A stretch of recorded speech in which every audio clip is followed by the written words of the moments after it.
seems to allow me.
Okay, I guess we can get started.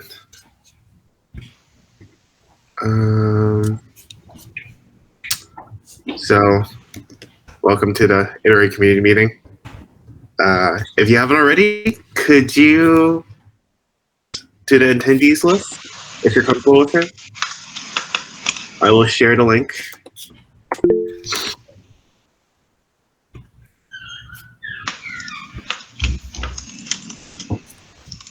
What if I'm a bit shy? Well, you're not. You don't have to if you don't want to. It's interesting. Okay.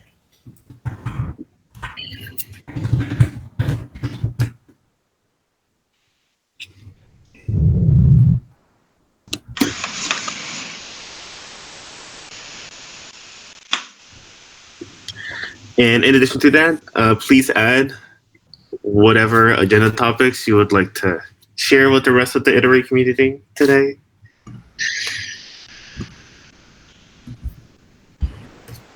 Oh, wow. All right. Looks like we have a couple of agenda items not listed on the agenda. So I think agenda item 1 was OpenShift demo. That's what we heard from the grapevine. And agenda item number 2 was Istio and the new GitHub Actions based GitOps Istio tutorial. So they are the ones that needs to be added. Yeah, there. Could you also add the presenter as well as a time estimate?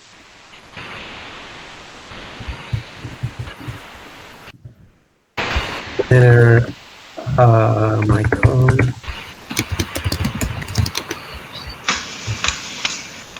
I don't think we are limited to 15 minutes. So I think we have time today. So perhaps we can make this 25 minutes. Michael, You can just be a rough estimate. Rough estimate. So I added some time limits. Okay. So, looks good. Yeah, we have time today. Okay, well, the first agenda item is the OpenShift GitOps demo. So, Hai, would you like to present? Yeah, let me share my screen. In the meantime, I will be taking notes. There's a link to my notes as well. But Alan, did anybody tell you rock? I think I have to say that right now before going any further. This is super good. Well, it took a few tries, but I think I figured it all out. I'm also recording this meeting.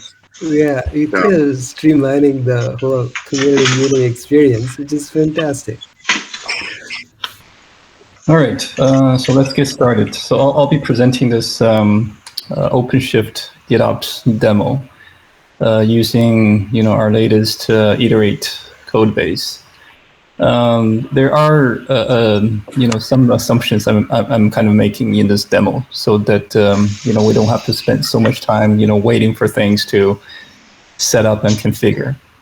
So the two assumptions I have is that there is an existing OpenShift cluster that the user has access to, and a full CI/CD pipeline is already deployed. Specifically, the OpenShift pipeline and OpenShift GitOps are deployed. And another assumption is that GitOps is set up, so that means the CD part is actually watching for some kind of an environment repo. The GitOps token is all set up. Then when the developer is making changes in the environment repo, this gets automatically updated by the GitOps part of the pipeline. So I'll show you my current cluster first.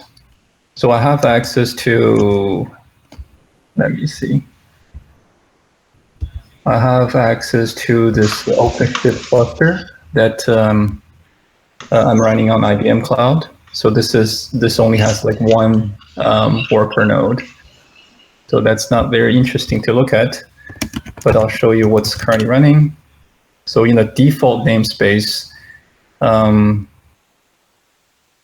have the application running, which is called Iter8 app stable.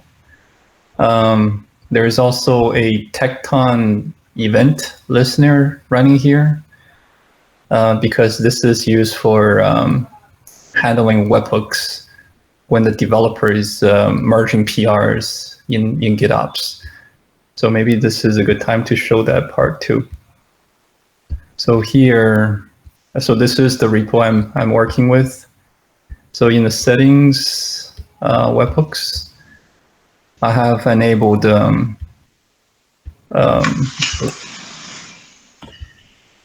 this webhook. So this long URL is actually the ingress of my OpenShift cluster that I exposed to the outside world. And I've configured this webhook to trigger whenever there are pull requests related events. So here, anything that's related to pull requests, like opening a pull request, making a comment on the pull request, closing the pull request without merging, all these different events actually creates events that gets sent to this event trigger pod that's running in our cluster. So it's important that we also have Tecton tasks that would filter these events so that we only get do certain things when certain types of pull request events are happening, right? So that's, I think that's the setup I've described. So if we get pods in this namespace, OpenShift pipelines, you can see that the pipeline pods are running. Then in another namespace, the OpenShift GitOps, these are the Argo CD pods running. So that's our basic setup. Then you can see that using the Argo CD user interface, you can see that this app is currently managed by Argo CD. You can see the repository is this particular link here and is targeting the master branch. And you can also see that it is actually watching a particular subpath, sample/CI/CD. So I think I've described the setup in enough details. Is there any questions about the setup before I proceed on other things? Everything's clear? Okay. So there are a couple things for the users to do in order to leverage Iter8 in this existing CI/CD pipeline to manage their application. The first thing they need to do, of course, is to install Iter8. So I've already done this. So you can see in the Iter8 namespace, we have the controller and analytics running. So I've skipped that part. The second thing is that along with the Iter8 installation, it installed a bunch of metrics by default. But here, using OpenShift route metrics, so the metrics needs to be modified a little bit. So this is an example of error rate. This first one here. So you can see that the queries themselves are slightly modified from the one that we use for Istio, for example.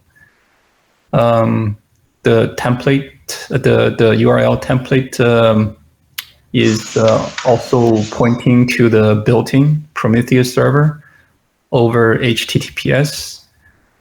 And because it has like a sidecar proxy to handle the authentication, we also need to create a Prometheus a bearer token, and we save it as Kubernetes secret, so that the analytics server can do proper authentication to be able to access Prometheus for all the backend queries.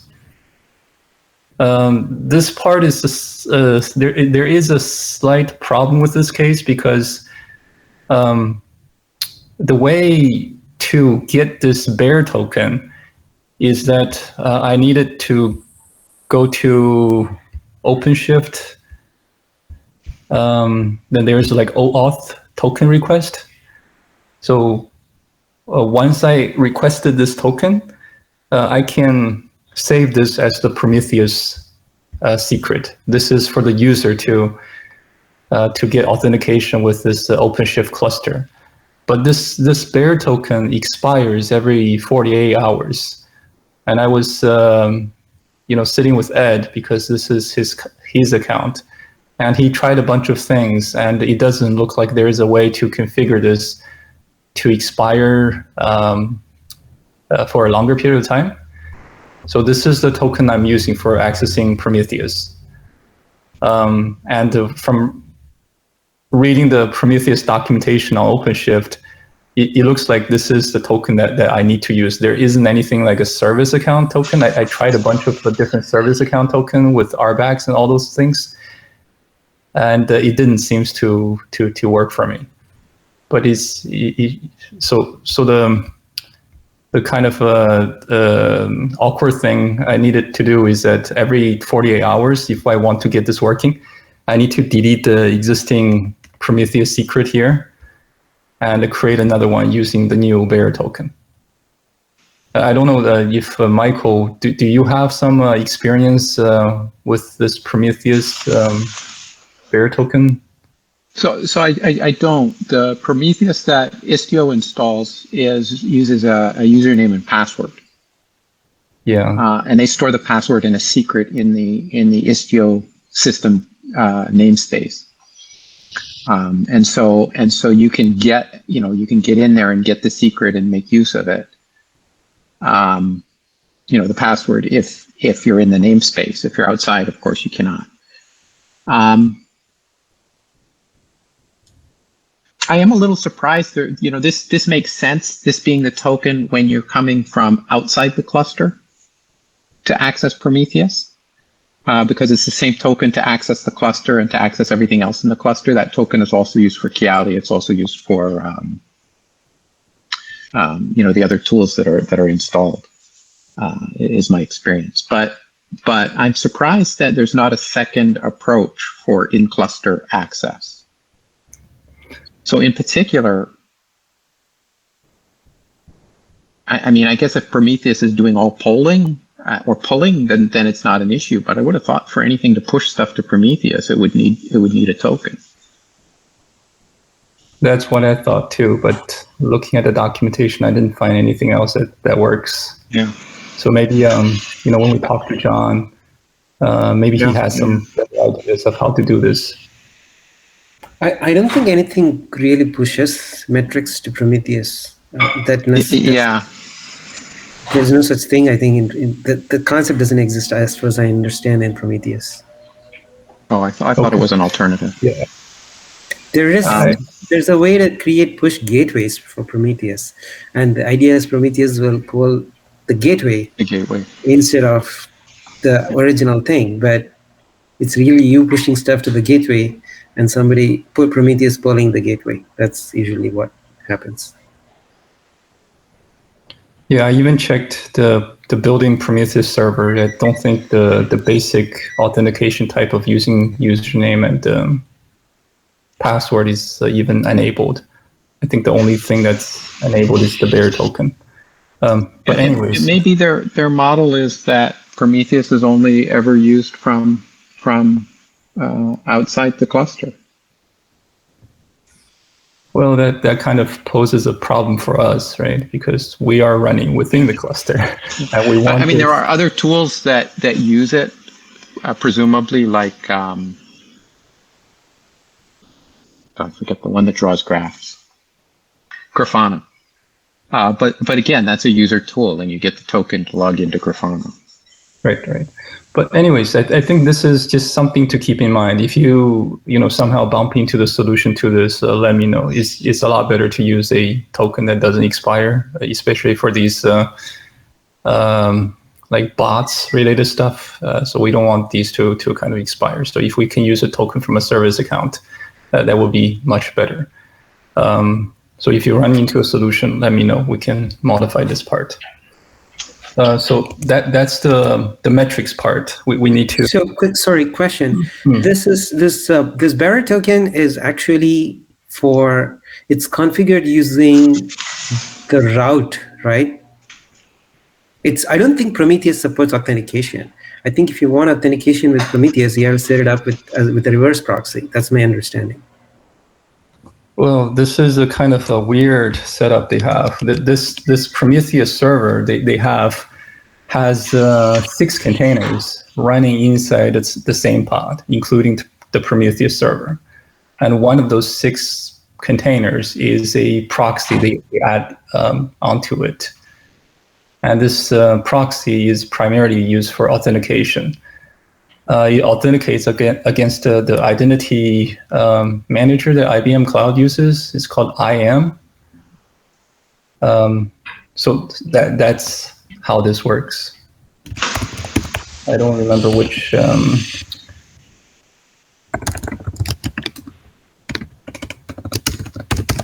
Does that answer your question, Sri? Yeah. It's something to do with the setup of Prometheus, I guess. Yeah, I mean, when I installed this OpenShift cluster, it just came with it. So I thought that we should probably just use this. You can see it's 6 out of 6, right? It has two pods under this replica set. Yep. Okay. So after the metric is metrics are modified. Sorry, apologies. It is installed using the Red Hat Prometheus operator, right? Yes, I skipped this step, but I can show you how this was done. No. There is a Prometheus object right there. Could you just do a kubectl on the Prometheus object? Because that's how we got those things. This one here? No, kubectl get Prometheus. This? Yes. That's it? Yeah, I think probably OpenShift monitoring is where it is. Okay, let's see if it's there. Yeah, mine is the YAML. What do you want to see? I want to see the authentication, any authentication setting. There's a setting there for the alert manager. It just went off the screen. Okay. This one? Yeah. Notice that it's configured using a bearer token. This one here. You're saying I could copy this one? I don't know, and I don't know how the alert manager is working. I just observed that it's being configured in this way. I don't know if this is a way to get to Prometheus, So Okay. if you want to change the Prometheus configuration installed with OpenShift, this is the way to change it. You would change this Prometheus.yaml object. This is what the Prometheus operator uses to set up Prometheus. Yeah, but Yeah, but I think Hai is right. This was set up and is part of the standard setup for the OpenShift cluster. Right. This is not something that we're touching, and there's no reason for us to touch it. Unless we you should want understand the to, limitations. We don't want to tell people using Iter8 on OpenShift. Okay, the first thing you have to do is modify the configuration of OpenShift. So if there's a way we can learn by how it's configured to solve the problem, then better. yes. So this is just FYI. If you're wondering where this is specified, if you want to understand how this token business got introduced into the OpenShift configuration, I'm saying this is the place to look. Yes. I'm not suggesting we tell users start by modifying this, but that's not the idea. But this is where you are setting up your Prometheus configuration for OpenShift. yeah, I think I looked at this before. I even looked into this file expecting some kind of a username and password, but this file turned out to be empty. So I think I tried some of the things that you guys are suggesting, but I can look again. Okay.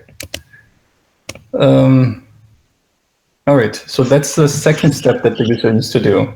The third step is that since we're kind of assuming that the user already has a full CI/CD pipeline running, that gets triggered when the PRs are getting merged in GitOps.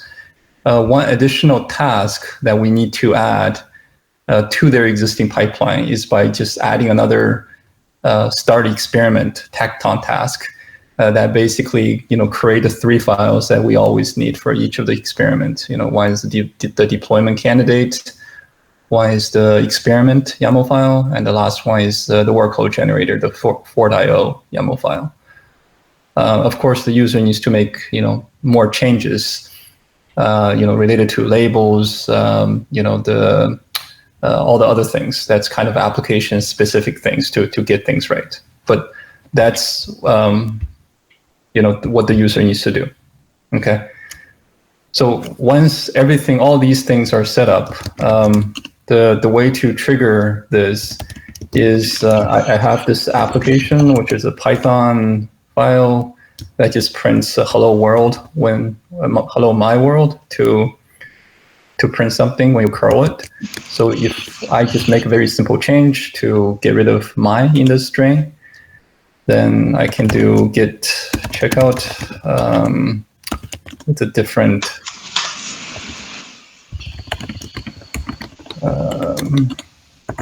okay. Oh, your OpenShift pipeline also has image build as part of it. Yes, I'll show you that just in a little bit. Yeah, I was hoping you'd show us the pipeline.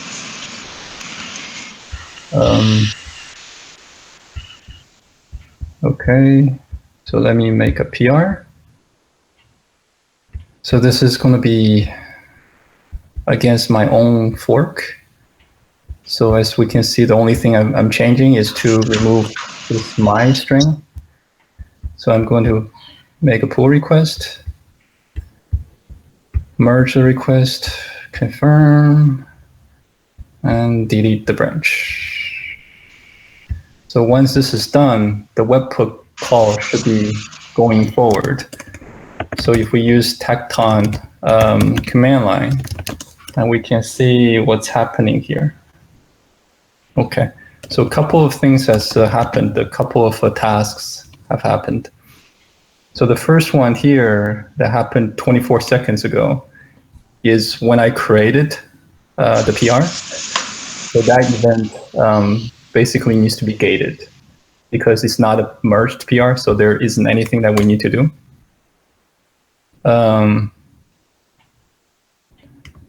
Then the second task that got to run is the one I basically merged the PR. And this one actually triggered a new build. Okay. Then the next one is called. Did you git have to commit explicitly write the logic to filter the events? Yes. That's not part of the configuration of the Tecton trigger. No. In GitHub, you can only say make webhook calls on all pull request events. Yeah, but that filter could also take place as part of the configuration of the Tecton event itself. Right. That's what I'm doing. So one of the tasks is called. Let me see. I'm saying it could be an implicit task that's part of Tecton, but that's Okay. fine.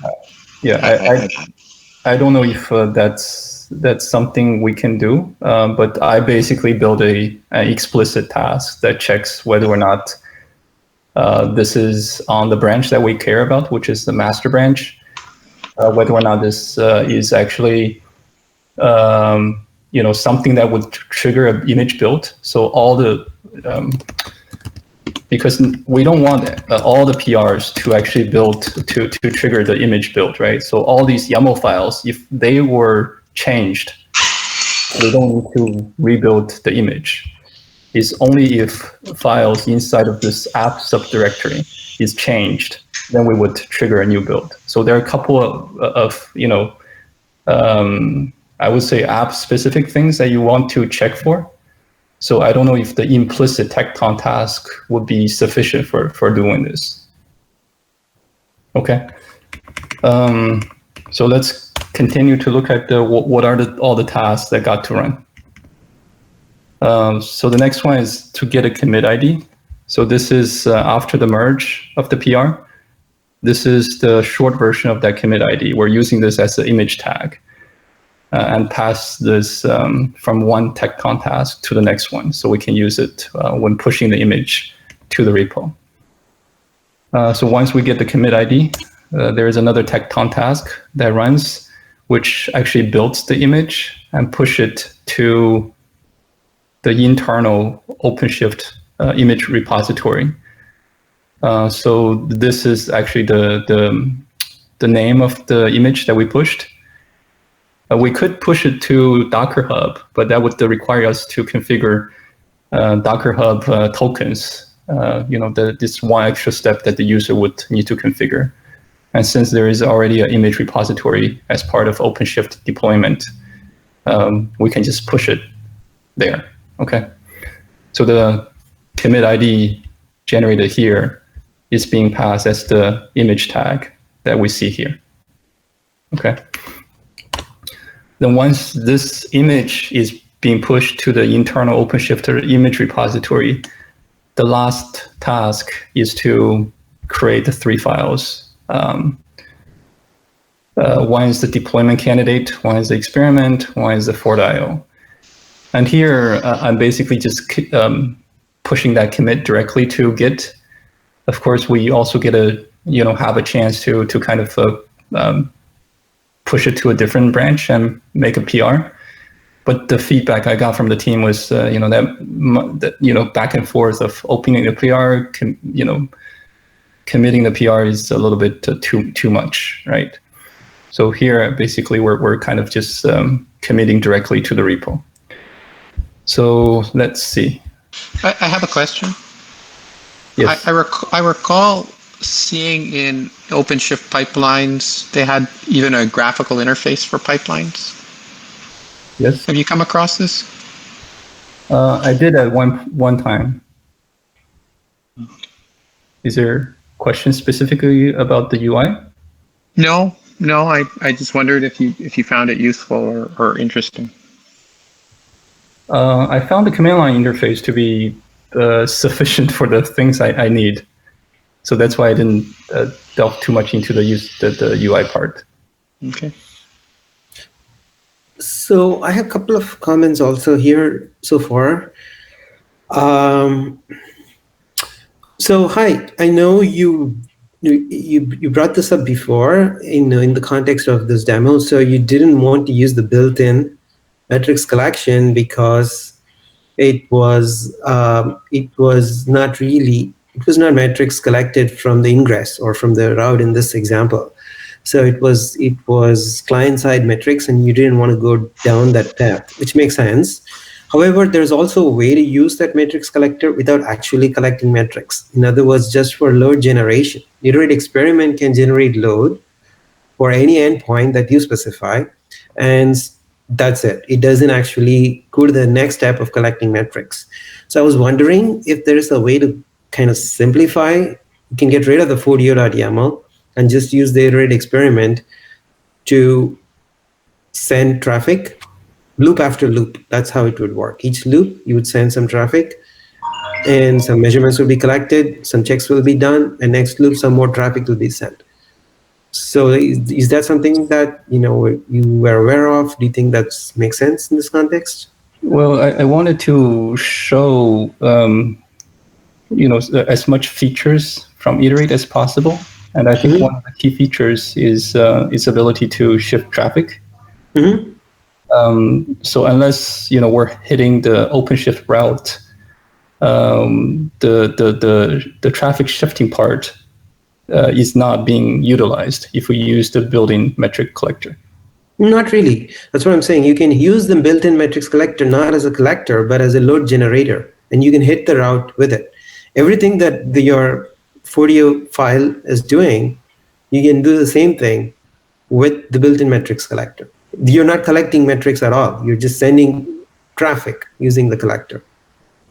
Okay, I thought we had this discussion before. Maybe I misunderstood, but there were some limitations of the building metrics. I can go back and see if the limitations is what I understood them to be. Okay. The other question is, I know this is kind of jumping ahead, and it's in terms of our simplifications for Iter8 itself. So in this example again, if we had the ability to auto-create the experiment using annotations on your candidate deployment, you probably would have made use of that also, right? Am I correct in saying that? Auto-create which? The annotation or the building metrics? The annotation. Yes. Okay, just confirming that the simplifications that we're discussing in the other GitHub thread makes sense for your demo that you're showing here also. I think it makes sense. I think it's going to make this tutorial or scenario even easier, right? So instead of actually creating the experiment YAML file, we could just add annotation. But the difference would be that if we have this deployment watcher operator, the experiment YAML file would not exist in the environment repo. It would only exist in the cluster as runtime. Correct. Okay. Correct. Yep. I think once all those things are done, we can take those into account to simplify all our existing tutorials. Yeah, just a sanity check, just to make sure that okay. Makes sense. Yep. Okay. Anyways, so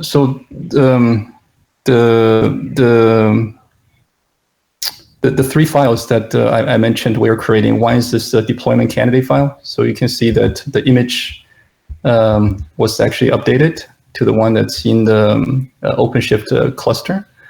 The second one is the experiment YAML file. So here, Michael is going to talk about this in more details, but instead of the complicated shell script, I'm basically using his notification HTTP for making changes to the Git repo. So I'll skip this part because he's going to give a little bit more details in his demo. Then everything else is pretty much the same.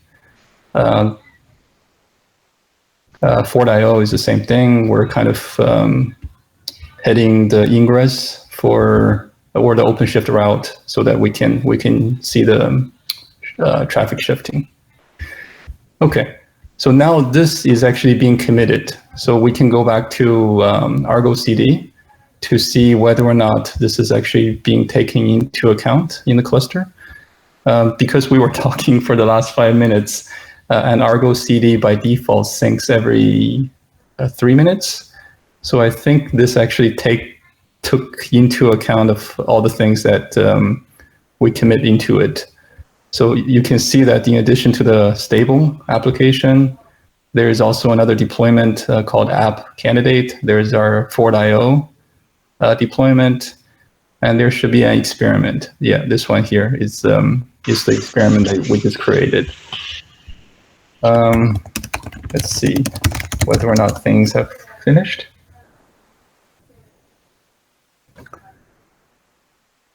Okay, yeah, actually finished. So there's Istio control describe.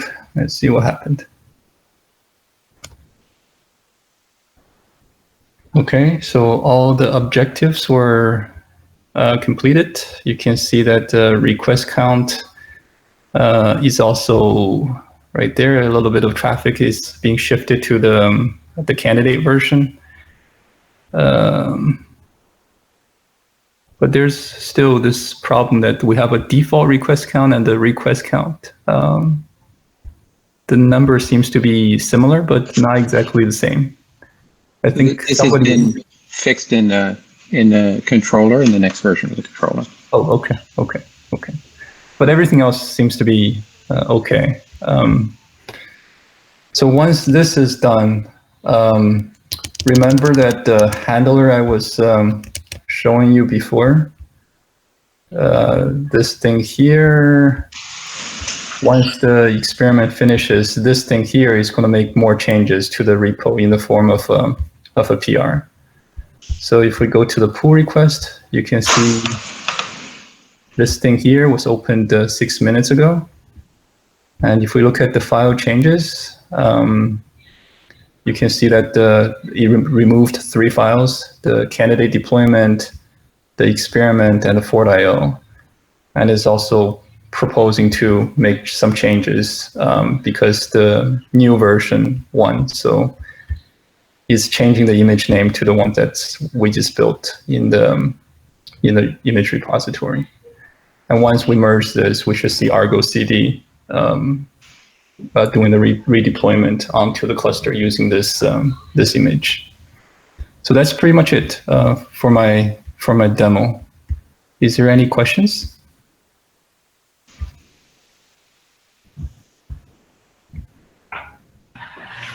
It's looking very good. I was wondering what the strategy is for documenting it. In Iter8.tools, will users see this? I mean, a version of this on Iter8.tools. Is that the plan? Yeah, that's creating some headaches for me because what we discussed before was that we were going to have 2 versions, right? One is the longer version blog that has all the details. And the second one is what we put on Iter8.tools, and we were saying, we're going to make a lot of assumptions. All these pipeline tools are already deployed. The application is already deployed. Then we say, what additional things the user has to do to make use of Iter8, right? That's the part I'm trying to document here. But I don't know whether or not the assumption that we're making, because if you remember in the beginning, I just spent like maybe 5-7 minutes describe all the assumptions that we're making. So if the user's environment is slightly different, then all our instructions about all the 3 additional steps that you need to do might not make too much sense. So I'm trying to think what way is the right way to document this, so that the user would have an easier time to incorporate Iter8 into their existing CI/CD pipeline. I have a suggestion. Okay. And that would be to not document on Iter8 tools. So I think that the GitOps Argo CD example with Istio, I was sort of thinking to myself, what am I going to show here? It's essentially the same thing you just showed us. It's the last bit of it.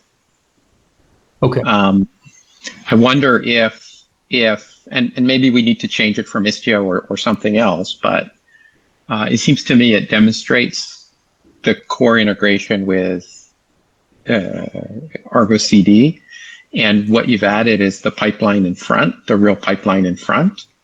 and OpenShift. And I think this is something that makes sense in the context of a blog more than it does on Iterate tools. So that's just one thought here.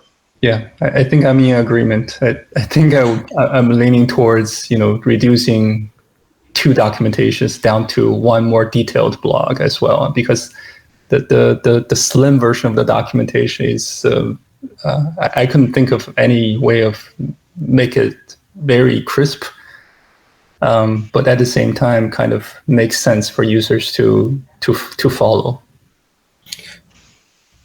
So it kind of makes sense what both of you are suggesting. I have a thought. There is a piece here that is new, right? So you're using a GitHub PR as a trigger to create an Iter8 experiment. I think that part is actually interesting, and it's interesting in its own right. We don't have to couple it with this whole big end-to-end scenario and all that. In fact, we don't even have to couple it with OpenShift, right? So there is a way we can describe it as you're a Tekton user and you want to create an experiment based on a GitHub trigger. Here's how you do it. I'm wondering if there is value to documenting that piece. It may not even be a fully functional example. It may just be, if it's easy to do a functional example, just fork the repo and do blah, blah, blah, then yes. If it's not easy to do a functional example, it can even be a non-functional example. It's just a YAML-based documentation, and you just tell the end user, this is how we start an Iter8 experiment when something happens in Git.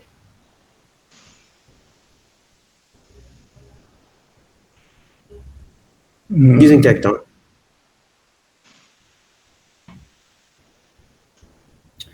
Yeah, that's the part I'm a little bit wary about, because in order for the users to have the same context, the OpenShift cluster, all these pipelines, tools already deployed, it's very complicated for the user to set everything up exactly the way that we have in mind. But we could always create something that's non-functional. Provide some kind of template file to say, when the user is incorporating Iter8 into their existing CI/CD pipeline, here is an example Tekton task that would quote unquote start an experiment by creating these 3 YAML files. Of course, the user would need to make some changes to that YAML file to sync it with their application. But that's the process we can suggest to the user. Yeah, it doesn't even have to be a suggestion. It can just be an example, right? This is not even a recommendation. It's just, here's an example, non-functional example of how you could do this. And I think you're right. I mean, if a minor small difference in the setup causes the whole thing to break down, obviously I don't think it can be a basis of a good recommendation, right? I don't think Iter8 can recommend anything in that kind of a glitchy or flimsy kind of a way. So you are right about that. But I think this does it's non-trivial, right? Some change happened in Git, you're observing it. I think if you understand Tekton really well, and if you understand Tekton triggers really well, understand Git really well, maybe it's obvious to you, but definitely it's not obvious to me. So I think it would be nice to see even a non-functional example. Number 1. Number 2, it may not even have to be OpenShift. I think this is a Tekton example, really. Whatever you showed seems to be applicable to the pipeline part of it, applicable to Tekton. So I think it's even okay to document it as applicable to both Tekton and OpenShift pipelines. I mean, if the idea is to educate OpenShift users also about it, yes, we can document it in both, along both. It's applicable for both those tool sets. It's just a thought. I think there is value to describing how to trigger it. It's not obvious and it's useful. So I think there is some value in documenting that, and it doesn't have to be functional. Yeah, I can take a crack at it. I'll create a PR and see whether or not this makes sense. If it makes sense, we can merge it. I also feel we have every tutorial we have is a kind of an end-to-end tutorial, and it's fully functional. And we have not just functional, we have end-to-end tests for them, either in GitHub Actions or standalone tests. Most of them are like that, but these are more complex scenarios, right? I think there is some value in providing some help in the form of documentation, but not necessarily go all the way. Like create a test and blah, blah, blah. That's too much work. So maybe there's a middle ground here somewhere. Okay. I wanted to comment that maybe, again, I think that will need to be documented as part of a blog that describes this whole process. And I wonder if instead of repeating it on Iter8 tools, there's a way of sort of pointing to that section of the blog that would be sufficient. It should work either way. Either put it on Iter8 tools and point the blog to the Iter8 tools part of it, or put it on a blog and point in, have a reference in Iter8.tools. I think it should work either way. Doesn't matter one way or another. So they should both work. If you somehow feel that, committing it to Iter8.tools is, too big a step, putting it in blog is less of a step. I don't know. You feel that it's just the logic of where it logically fits in the context of the blog. It's going to be necessary in the context of the blog. It feels a bit, it's we have to figure out what to do with pieces of documentation like that on Iter8 tools today. We can iterate on the document. And maybe we need a place for it, Yeah. So Michael, maybe we can iterate on the documentation. Initially, we can do what Shrey's mentioning. Once we have the longer blog, if it makes sense, then we can change the documentation on Iter8.tools just to point to the blogs. You're right. I feel we need a how-to section or a to-do or a task section in Iter8.tools, which is missing. It's not end-to-end tutorials. It's something like, if you want to do XYZ, here's the pattern for doing it. Here's a pattern for doing it. We completely are missing that section. Okay.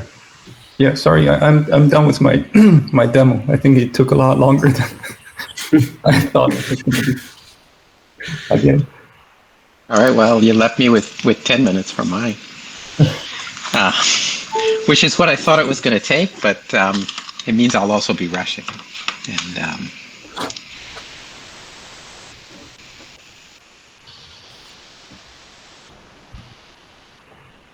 okay. So we're going to look at an update that we made to this GitOps with Argo CD tutorial. That's here under the Istio GitOps section. And in particular, what we tried to do was reduce the need for a lot of the user steps in executing the tutorial. So we've simplified the text as well, and tried to make it align with some of the newer tutorials in terms of text. So there's a section here on setting up the environment repository for GitOps. It's going to be a portion of the Iter8 repository, and you use a fork of the Iter8 tutorial repo for that. And then in doing that, it's necessary to actually go through and make some changes to the repo and push them. This is to change sort of a generic name and a template to refer to your specific repo. And so there's a couple lines of code here to do this. And this is something that I've already done.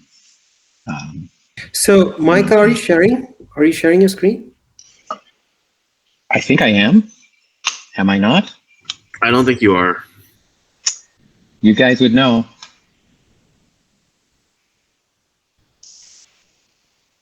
I see.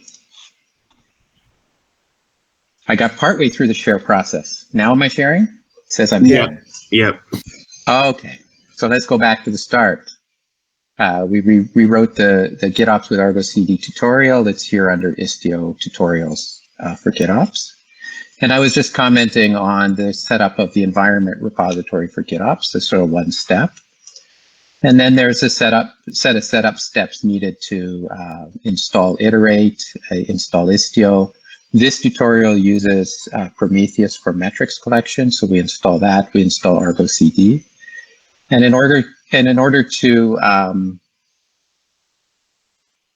sort of do some of the steps that we're modifying, which is to use GitHub Actions and GitHub Workflows, we're going to need a token to give permission to iterate.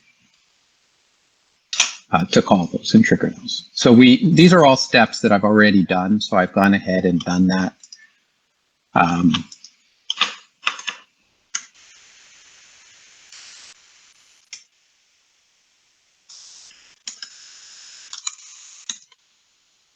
So we are running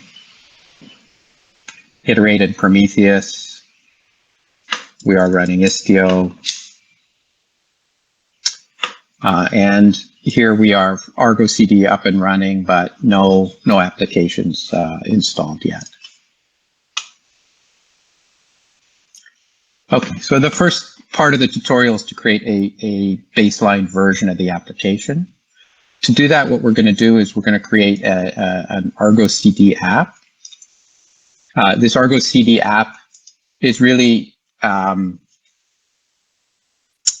just some changes to the environment repo, and then Argo CD will observe these changes and go ahead and deploy the application.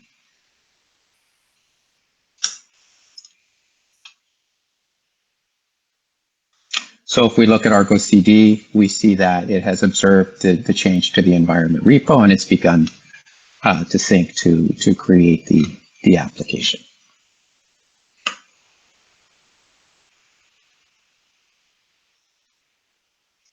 And we can go ahead and look, and what it's deploying here is, you can see this is the book info, the Istio book info application, the various microservices for it.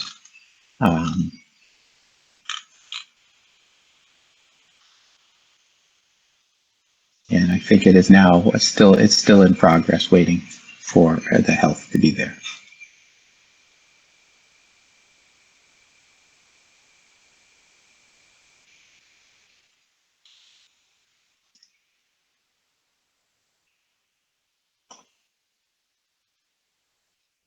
Once it's deployed, we're going to create the candidate version. So Hai just showed us the creation of the candidate version as a result of a build. In this case, we're gonna create a candidate version just by, we already have it built. We're just going to create the YAML and place it in the environment repo. And in addition to that, we're going to create the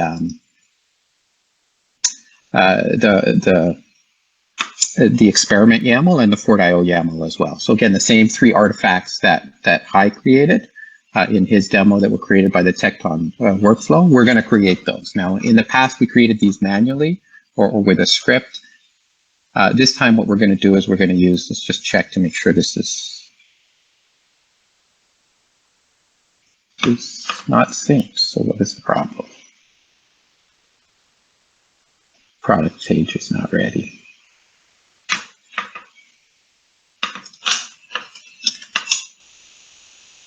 So yes, it's still creating the container.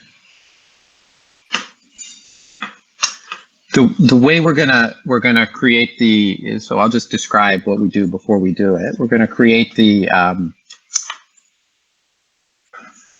candidate version, the experiment, and the load generation YAML using a GitHub workflow. We're going to call it simulate CI pipeline because we're going to simulate the behavior, and the simulation is just to do those three things. Is there a way to inspect the workflow without running it?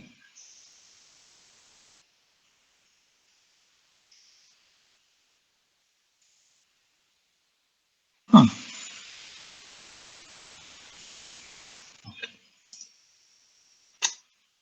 Well, we'll look for it. Go ahead and start it. So we're going to run this manually. So this is not an automated workflow in any sense. So we run it manually, and it will kick off a new instance of the workflow. And we can watch it run. And when it runs, we can actually look at what it's doing.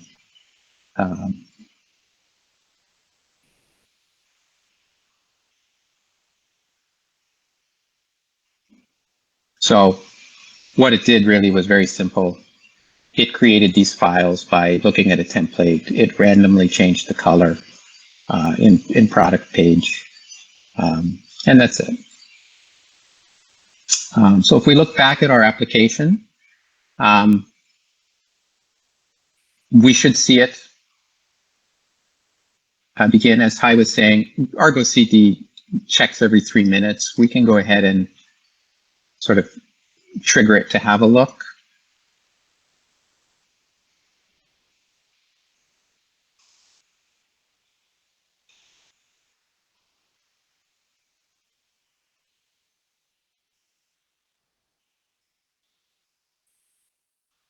Just succeeded.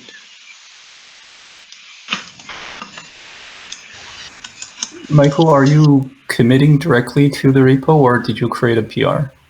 No, it committed directly to the repo. You can see the experiment started. Okay. You can see the load generation is running. You can see the candidate is running. So what? Did it sync and I never noticed? Is that what happened? I do see the candidate version. And do we see the experiment somewhere?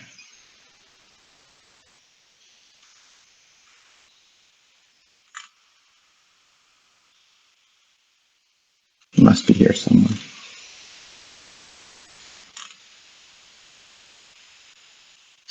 I don't find this view particularly helpful. So this workflow, yes, as you pointed out, it is committing directly to Git, so that the environment repository is changed directly, and it triggers the execution. Now, when the experiment finishes, let's see how it's doing. When the experiment finishes, it will, as in the previous demo we saw, create a pull request against the repository with the suggested change of the repository, of the application.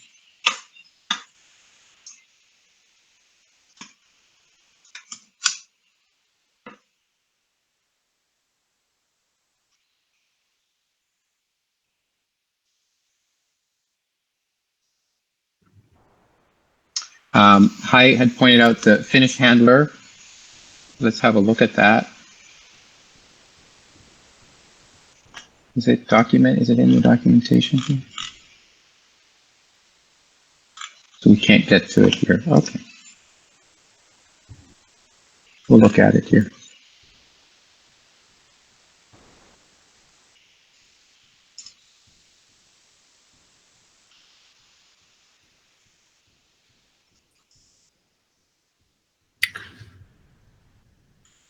Just as a time check, the meeting will end in 2 minutes. Okay.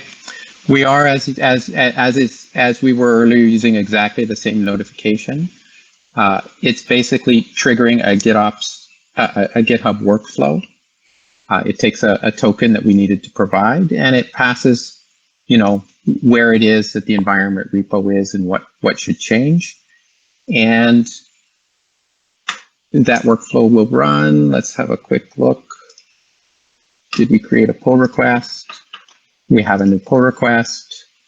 It makes really the same recommendation that we saw in the last example. It's going to delete the files that were created as a part of the execution, and it wants to update the original application with the values for the new version. And that's it. Sorry, questions? One quick